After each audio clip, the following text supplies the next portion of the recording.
The morning sun cast long shadows across the marble floors of the courthouse as Officer Marcus Thompson adjusted his uniform for the third time. At 28 years old, he had been working as a court security officer for 5 years, but today felt different. There was an electricity in the air that made his skin prickle with unease.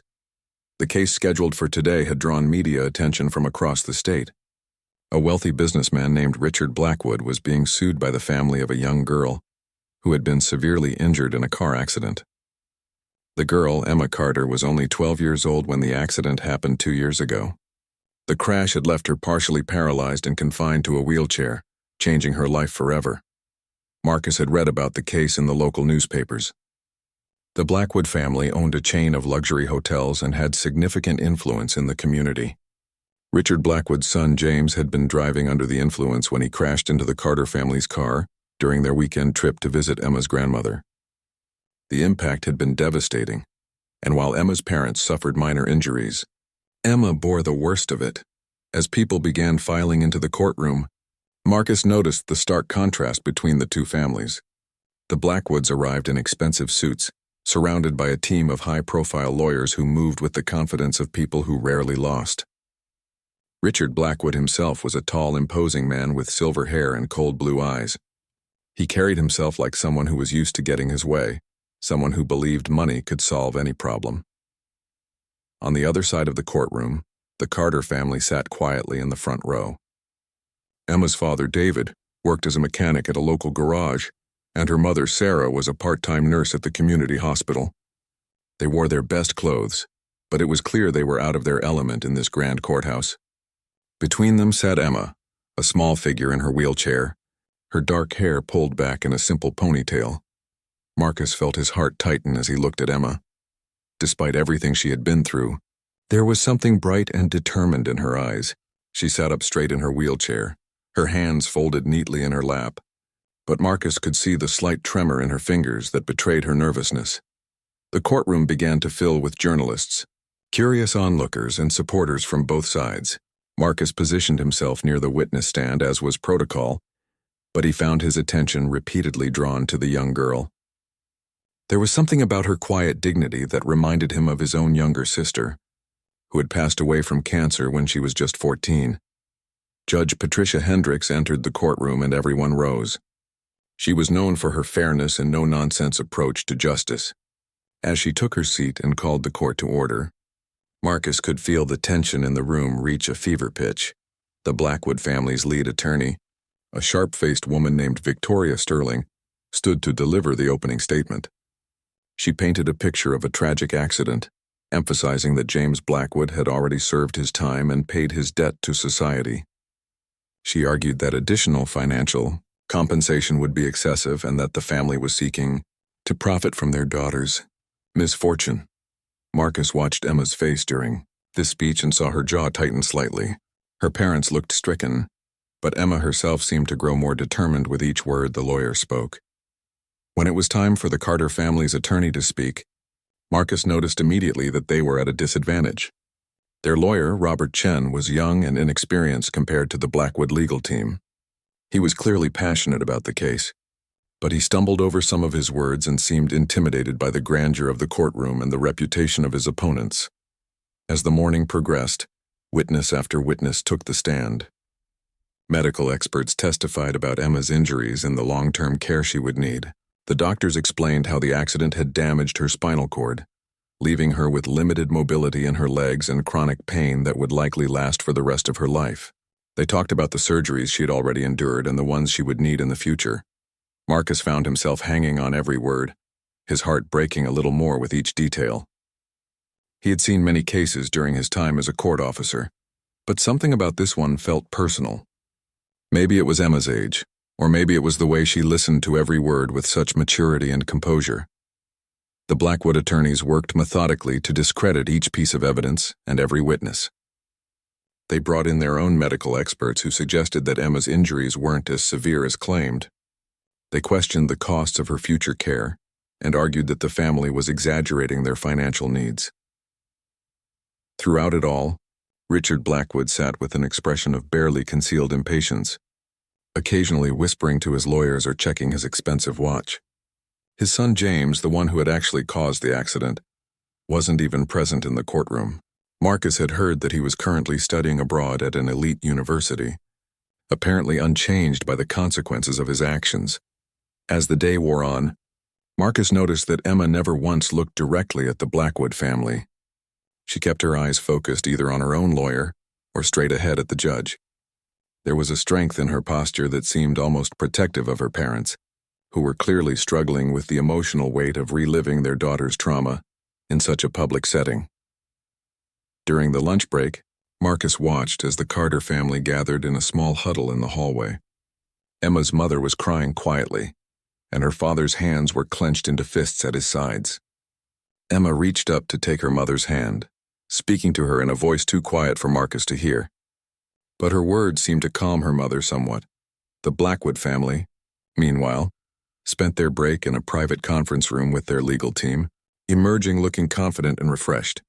The contrast between the two families couldn't have been starker. As the afternoon session began, Marcus could sense that something was building toward a climax. The tension in the courtroom was almost palpable, and he found himself unconsciously straightening his shoulders. As if preparing for something significant to happen, Emma sat quietly in her wheelchair, her hands still folded in her lap, but Marcus noticed that her eyes had taken on a new intensity. Whatever was coming next, he had the feeling that this young girl was about to surprise everyone in the room. The afternoon session resumed with the Blackwood legal team calling their final witnesses. Marcus watched as they brought in a parade of character witnesses for James Blackwood, each one testifying about what a good young man he was and how the accident had been completely out of character for him. They painted him as a victim of circumstances, someone who had made one terrible mistake and shouldn't have to pay for it for the rest of his life. Marcus found their arguments increasingly difficult to stomach. He kept glancing at Emma, who continued to listen with that same quiet dignity, but he could see the pain flickering behind her eyes. Her parents looked exhausted, worn down by hours of listening to people minimize their daughter's suffering. Victoria Sterling, the Blackwood family's lead attorney, stood up for what everyone assumed would be her closing argument. She was known for her ability to sway juries with emotional appeals, and today she seemed particularly confident. She walked slowly across the courtroom, her heels clicking against the marble floor with the precision of a metronome. "Ladies and gentlemen," she began, her voice carrying clearly through the silent courtroom, "we are here today because of a tragic accident. No one disputes that. No one is denying that Emma Carter has suffered. But we must ask ourselves what justice really looks like in this situation." She gestured toward Richard Blackwood, who sat with his hands folded, the picture of respectability. The Blackwood family has already paid a heavy price for this accident. James Blackwood served his sentence. He has to live with the knowledge of what happened for the rest of his life. The family has expressed their sincere regret and sympathy for the Carter family's situation. Marcus saw Emma's mother reach over and squeeze her daughter's hand. Emma didn't react visibly, but Marcus noticed her sitting up a little straighter in her wheelchair. "But we cannot allow emotion to cloud our judgment," Sterling continued. "The compensation being sought in this case is excessive and unreasonable. The Blackwood family should not be financially destroyed because of one moment of poor judgment by a young man who was barely out of his teens." She paused for dramatic effect, then turned to face the Carter family directly. "We sympathize with your situation, truly we do. But sympathy cannot be the basis for a legal decision. The law requires us to be reasonable, to be fair, and to consider all parties involved." Marcus felt his jaw clench. He had heard similar arguments before, usually from wealthy defendants who seemed to think their money made them above the consequences of their actions. He forced himself to remain professional, but inside he was seething. Sterling walked closer to Emma's wheelchair, her voice taking on what she probably thought was a compassionate tone. "Emma, you're a brave young girl and no one wants to see you suffer. But you're young, you're resilient, and with proper support you can still have a fulfilling life. The amount of money your family is seeking won't change what happened, and it certainly won't give you back the use of your legs." The courtroom was completely silent. Marcus could hear his own heartbeat thundering in his ears. He saw Emma's father start to stand up, his face red with anger. But Emma herself reached out and touched his arm, keeping him seated. "What we're asking for today," Sterling concluded, "is fairness. Not revenge, not an emotional overreaction, but simple fairness. The Blackwood family is prepared to offer a reasonable settlement that acknowledges their responsibility while not destroying their ability to continue contributing to this community. Thank you. She returned to her seat with the satisfied air of someone who believed she had just delivered a winning performance. Richard Blackwood nodded approvingly at her, and Marcus could see other members of their legal team exchanging confident glances. Judge Hendricks called for a brief recess before the Carter family's closing argument. During the break, Marcus positioned himself near the hallway where the Carter family had gathered. He wasn't supposed to eavesdrop, but he couldn't help overhearing their conversation. "I don't think I can do this anymore," Sarah Carter was saying, her voice thick with tears. "Listening to them talk about Emma like she's just a number on a balance sheet." "We knew this would be hard," David Carter replied, though his own voice was strained. "But we have to see it through. For Emma's future, what if the judge agrees with them?" Sarah asked. "What if they convince her that we're just being greedy?" Marcus saw Emma reach up and take both of her parents' hands. "Mom, Dad," she said quietly, "I want to say something in court." Both parents looked surprised. "Honey, Mr. Chen didn't prepare anything for you to say," her father said gently. "I know," Emma replied, "but I need to speak for myself. Just this once." Her parents exchanged uncertain glances. "Emma, you don't have to put yourself through that," her mother said. "You've been through enough." "That's exactly why I need to do this," Emma said, her voice growing stronger. "They're talking about me like I'm not even here. Like I don't have a voice. But I do have a voice, and I want to use it." Marcus felt a chill run down his spine. There was something in Emma's tone that reminded him of steel wrapped in velvet. This young girl had been listening to hours of testimony about her life, her injuries, her future, and her worth, and now she wanted to speak for herself. When court resumed, Robert Chen stood up for what everyone expected to be the closing argument for the Carter family. He began speaking about the impact of the accident on Emma's life, the ongoing medical expenses, and the need for justice. But after only a few minutes, he paused and looked back at his clients. "Your Honor," he said, "before I conclude, my client Emma Carter has expressed a desire to address the court herself." A murmur rippled through the courtroom. Victoria Sterling immediately stood up. "Objection, Your Honor, this is highly irregular. The witness list was finalized weeks ago." Judge Hendricks considered for a moment. "Ms. Sterling, this case is about this young woman's life and future. I think the court would benefit from hearing her perspective." Objection overruled. Marcus felt his pulse quicken as Emma's father wheeled her chair toward the witness stand. The courtroom fell completely silent as she was positioned at the microphone. For a moment, she just sat there looking out at the packed courtroom, her hands folded in her lap. Then she looked directly at Richard Blackwood for the first time all day. Her voice, when she finally spoke, was clear and steady, carrying easily through the silent courtroom. "My name is Emma Carter," she began, "and I want to tell you what it's really like to be me." Marcus could feel the entire atmosphere of the courtroom shift. This was no longer about lawyers and legal arguments. This was about to become something much more powerful and much more real. Emma's voice carried through the courtroom with a clarity that seemed to reach into every corner and touch every person present. Marcus found himself leaning forward slightly, drawn in by the quiet strength in her words. 2 years ago, I was just a regular 12-year-old girl, Emma continued, her eyes scanning the faces in the courtroom. I played soccer, I loved to dance, and I was learning to play the guitar. I had dreams of maybe becoming a veterinarian because I loved animals, or maybe a teacher like my aunt. I had a normal life with normal problems like worrying about math tests and whether the boy I liked would notice me. She paused, her hand still folded neatly in her lap, but Marcus could see the slight tremor that betrayed her nervousness. Still, her voice remained steady. On the day of the accident, we were driving home from visiting my grandmother. She had been sick, and we spent the weekend helping her clean her house and making sure she had everything she needed. I remember we stopped at this little ice cream shop on the way home, and I got strawberry ice cream with chocolate chips. I was excited because my dad had promised we could stop at the bookstore when we got back to town. Marcus noticed that several people in the courtroom were now leaning forward, completely absorbed in Emma's story. Even some of the Blackwood legal team seemed to be paying closer attention than they had all day. I don't remember the actual moment of the crash, Emma said. The doctors say that's normal, that sometimes your brain protects you from remembering traumatic events. But I remember waking up in the hospital 3 days later. The first thing I noticed was that I couldn't feel my legs. Her voice caught slightly, but she took a deep breath and continued. The next few months were the hardest of my life. Not just because of the physical pain, though there was a lot of that, but because I had to learn how to be a completely different person.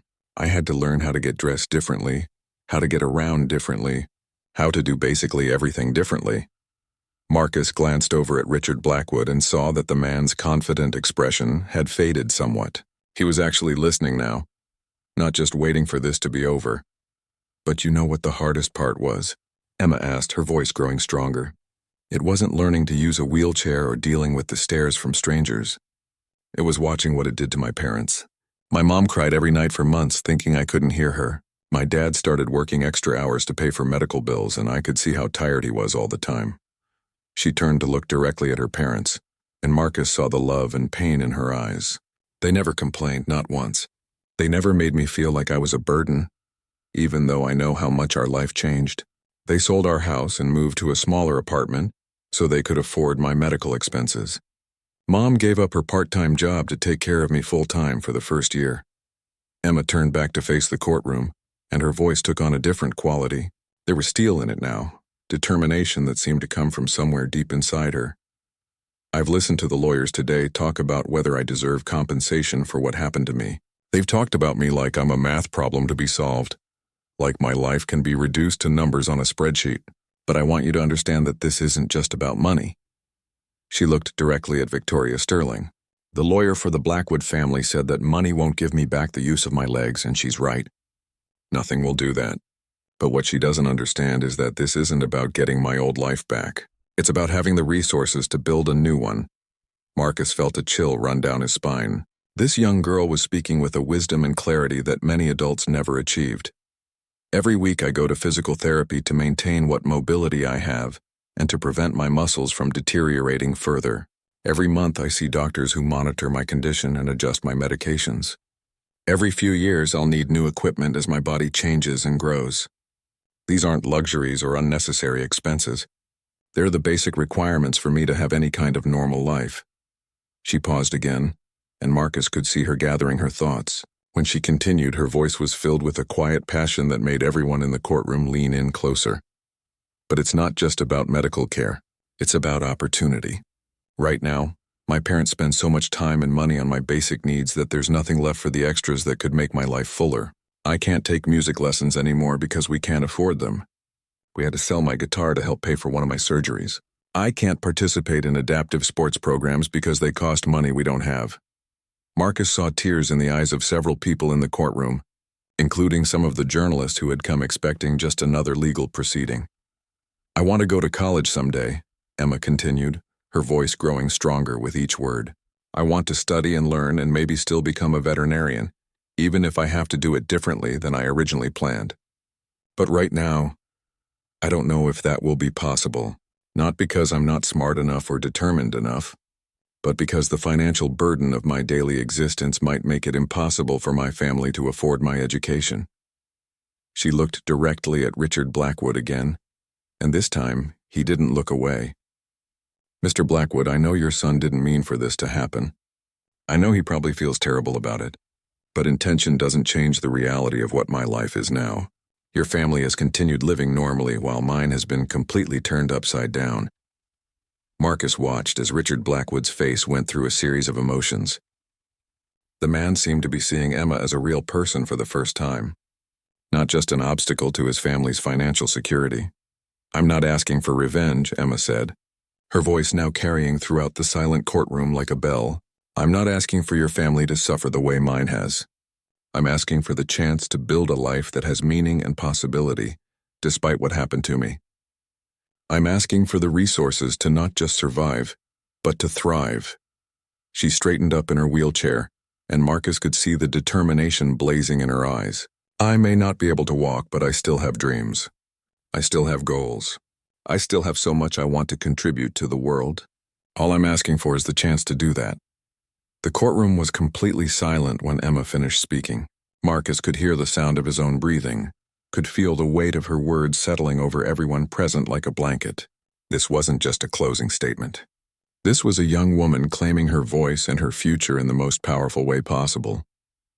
The silence that followed Emma's words seemed to stretch on forever. Marcus could feel the emotional weight of her testimony settling over the courtroom like a heavy blanket. He glanced around and saw that many people were wiping their eyes, including several members of the jury who had been stone-faced throughout most of the proceedings. Judge Hendricks cleared her throat gently. "Thank you, Emma. You may return to your seat." As Emma's father wheeled her back to the family table, Marcus noticed something remarkable happening. Richard Blackwood was no longer the composed, confident businessman who had entered the courtroom that morning. His face was pale and his hands were trembling slightly as he reached for a glass of water. For the first time all day, he looked like a man who was truly grappling with the consequences of his family's actions. Victoria Sterling stood up quickly, clearly trying to regain control of the narrative. "Your Honor, while we sympathize with Miss Carter's situation, we must remember that this court deals in facts and law, not emotional appeals." But Judge Hendricks held up a hand. "Miss Sterling, I believe Miss Carter was providing very relevant facts about her current situation and future needs. Please continue, Mr. Chen." Robert Chen, the Carter family's young attorney, stood up with a newfound confidence. Emma's testimony had clearly energized him, and he delivered his closing argument with a passion that had been missing from his earlier presentations. He spoke about the legal precedents for the compensation they were seeking, but now his words carried the weight of Emma's personal story behind them. When he finished, Judge Hendricks announced that the court would recess for deliberation. As people began to file out of the courtroom, Marcus remained at his post, but he couldn't help watching the two families and their reactions to what had just happened. The Carter family huddled together in their seats, with Emma's parents both reaching out to touch their daughter's shoulders. Marcus could see them speaking to her in quiet, proud voices, though he couldn't make out the words. Emma herself looked drained but somehow lighter, as if speaking her truth had lifted a weight off her shoulders. The Blackwood side of the courtroom was a stark contrast. The legal team was huddled in intense conversation, their earlier confidence clearly shaken. Victoria Sterling was speaking rapidly to Richard Blackwood, who seemed only half listening. His attention kept drifting across the courtroom to where Emma sat with her parents. As the minutes passed, Marcus watched Richard Blackwood with growing interest. The man stood up abruptly, cutting off whatever his lawyer was saying to him. He walked across the courtroom, his expensive shoes clicking on the marble floor, and approached the Carter family. The entire courtroom seemed to hold its breath. David Carter stood up immediately, his body tense and protective. Sarah Carter moved closer to Emma's wheelchair. But Emma herself looked up at Richard Blackwood with calm curiosity, showing no fear despite everything his family had put hers through. "Mr. and Mrs. Carter," Richard Blackwood said, his voice much quieter than Marcus had expected. "Emma, I wanted to speak with you." David Carter's jaw was tight. "I think you should speak through your lawyers, Mr. Blackwood." But Emma reached up and touched her father's arm. "It's okay, Dad. Let him speak." Richard Blackwood looked down at Emma, and Marcus could see genuine emotion in the man's eyes for the first time all day. "Emma, I owe you an apology, not just from my family, but from me personally. I've been thinking about this case as a business problem to be managed, a financial issue to be minimized, but listening to you speak, I realize I've lost sight of the fact that you're a real person whose life has been forever changed because of my son's actions." Emma looked up at him steadily. "Thank you for saying that, Mr. Blackwood. I want you to know," he continued, his voice growing stronger, "that regardless of what the judge decides today, I'm going to make sure you have what you need. The medical care, the equipment, the educational opportunities you talked about. My family has more than enough money to provide for your needs without causing us any real hardship." Victoria Sterling had approached during this conversation, and Marcus could see her face growing increasingly alarmed. "Richard, I strongly advise you not to." "Victoria," Richard Blackwood said without looking at her. "You're fired." The lawyer's mouth fell open. "Excuse me?" "You heard me. You're fired. Send me your final bill." He looked back at Emma and her parents. "I want to do this right.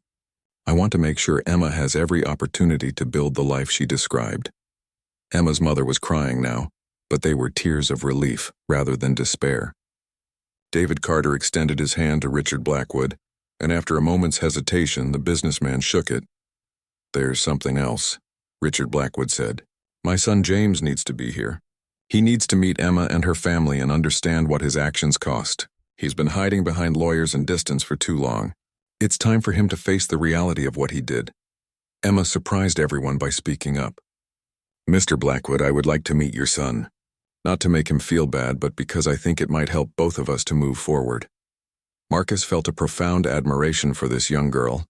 Even after everything she had been through, she was thinking about healing and moving forward rather than revenge or bitterness.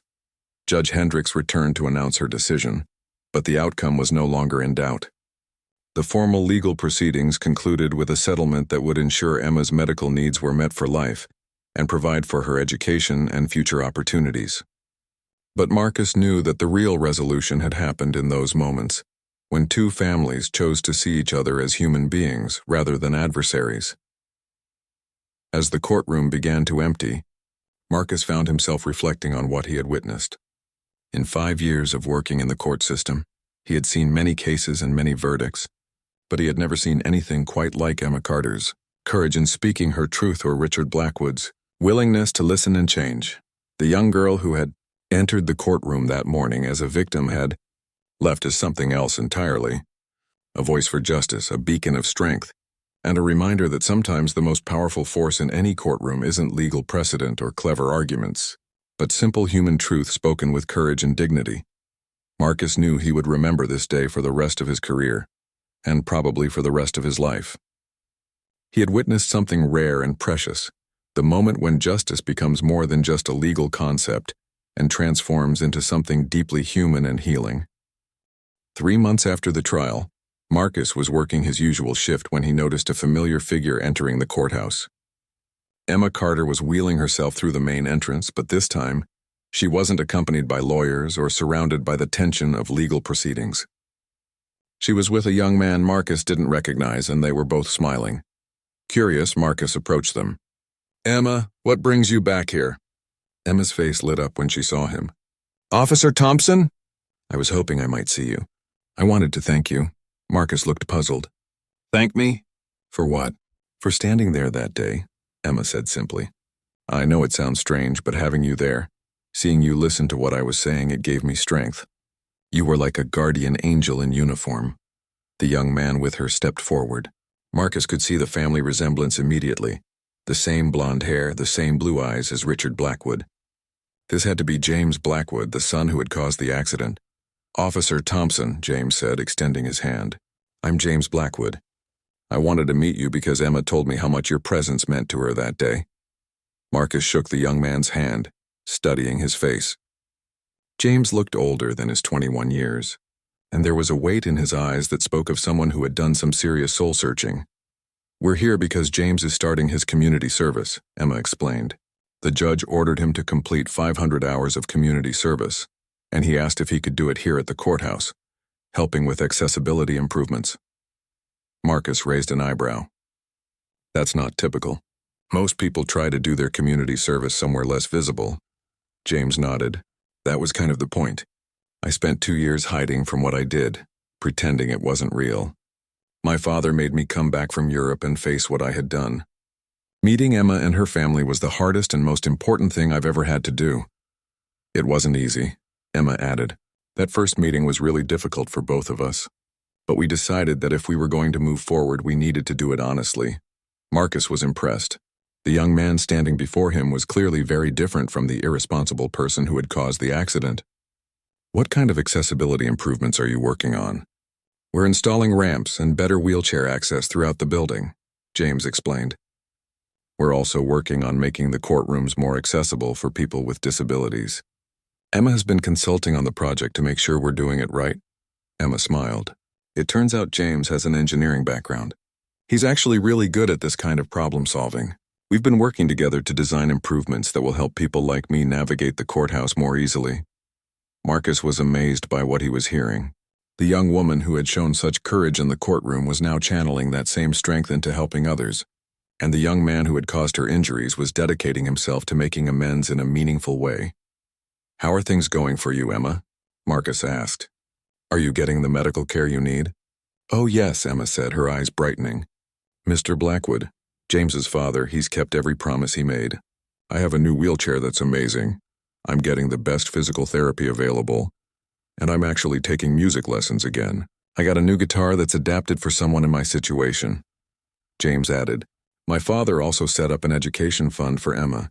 She's going to be able to attend any college she wants without worrying about the cost. That's wonderful, Marcus said, genuinely moved. What are you planning to study? I've actually changed my mind about being a veterinarian, Emma said.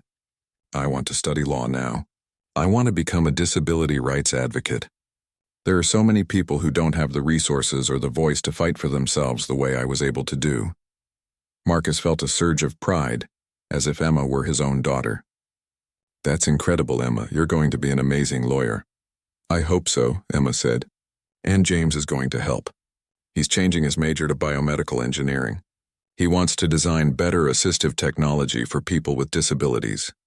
Marcus looked between the two young people, amazed by the transformation he was witnessing. You two have turned something terrible into something meaningful. It wasn't easy, James said quietly. I had to face the fact that my selfishness and stupidity had destroyed someone's life.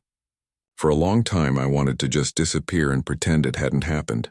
But Emma taught me that running away doesn't help anyone. We both had to learn how to forgive, Emma added. I had to forgive James for what he did. And James had to learn to forgive himself enough to do something positive with his life. We're not friends exactly, but we're partners in trying to make something good come out of something bad. A court clerk approached them with some paperwork related to James's community service. As they prepared to leave, Emma turned back to Marcus. Officer Thompson, there's something else I wanted to tell you. That day in court, when I was sitting there listening to all those lawyers talk about my life, I felt so small and powerless. But when I looked around the courtroom and saw you standing there, looking like you actually cared about what was happening, it reminded me that I had power too. I had my voice and I had the right to use it. Marcus felt his throat tighten with emotion. Emma, you found that power all on your own. I was just privileged to witness it. Maybe, Emma said with a smile. But sometimes having a witness makes all the difference. Thank you for seeing me that day, really seeing me. As Marcus watched Emma and James head toward the administrative offices to begin their work on the accessibility project, he reflected on the incredible journey he had witnessed. The scared, injured girl who had entered his courtroom 3 months ago had transformed into a confident young woman with a clear sense of purpose. The reckless young man who had caused her suffering had become someone committed to making amends and using his privilege to help others. But perhaps most importantly, Marcus had learned something about the power of bearing witness. He had thought his job was simply to maintain order and security in the courtroom. But Emma had shown him that sometimes the most important thing he could do was simply be present, to listen with his whole heart, and to honor the courage it takes for people to speak their truth. The courthouse felt different to Marcus after that day. Every time he saw someone struggling with the physical barriers of the building, he thought about Emma and James working together to tear those barriers down. Every time he witnessed a difficult case, he remembered the power of listening with compassion and the importance of seeing every person who entered those halls as a whole human being with a story worth hearing. 5 years had passed since that transformative day in the courtroom, and Marcus Thompson found himself standing in the same courthouse. But everything had changed. The building itself was now a model of accessibility, with ramps, elevators, and adaptive technology that made it welcoming to people with all kinds of disabilities. But more than the physical changes, there was something different in the atmosphere of the place, a sense of hope and possibility that hadn't been there before. Marcus was no longer just a court security officer. Emma's courage that day had inspired him to pursue additional training in victim advocacy, and he now worked as a liaison between the court system and families going through traumatic legal proceedings. He had found his calling in helping people navigate one of the most difficult experiences of their lives. Today was special for several reasons. Emma Carter was graduating from law school, and she had invited Marcus to attend the ceremony. But even more significantly, she was also receiving a special recognition from the State Bar Association for her advocacy work on behalf of people with disabilities. As Marcus adjusted his dress uniform, he still wore it for special occasions. He thought about the incredible journey he had witnessed. Emma had not only excelled in her studies but had already begun making a difference in the legal community. During law school, she had started a nonprofit organization that provided legal aid to families dealing with disability-related issues. She had also worked with legislators to strengthen disability rights laws and had testified before Congress about the need for better accessibility standards. James Blackwood had kept his promise as well. He had completed his engineering degree and was now working for a company that designed cutting-edge assistive technology. More importantly, he had used his family's wealth and connections to fund research into spinal cord injury treatments. While he couldn't undo what he had done to Emma, he was working to prevent others from facing similar challenges. The graduation ceremony was held at the university's largest auditorium, and Marcus was amazed to see how many people had come to support Emma. Her parents were there, of course, looking proud and emotional. Richard Blackwood was also present, along with James and several other members of the Blackwood family.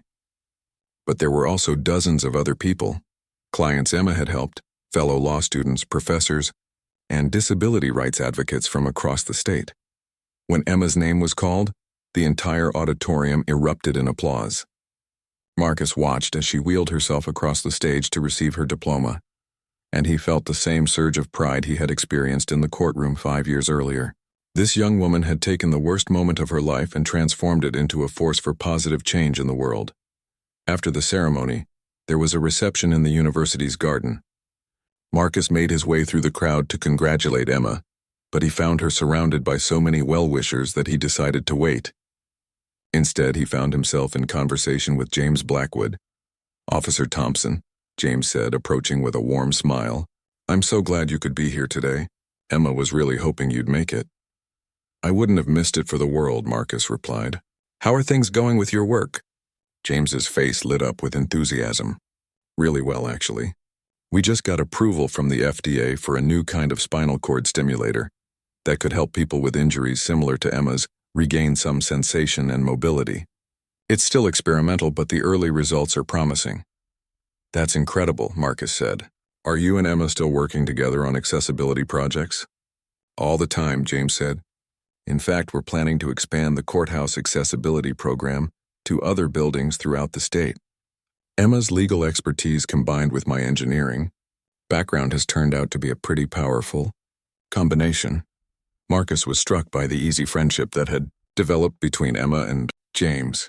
It hadn't happened overnight. It had taken years of difficult conversations, mutual respect, and shared commitment to turning tragedy into something meaningful.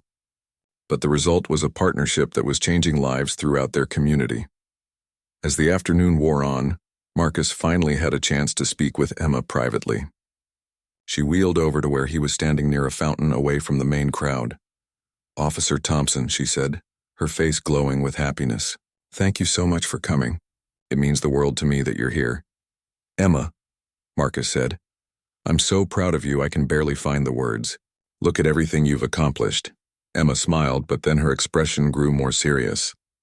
"You know, I've been thinking a lot lately about that day in the courtroom, about how scared I was to speak up and how your presence there gave me the courage to find my voice."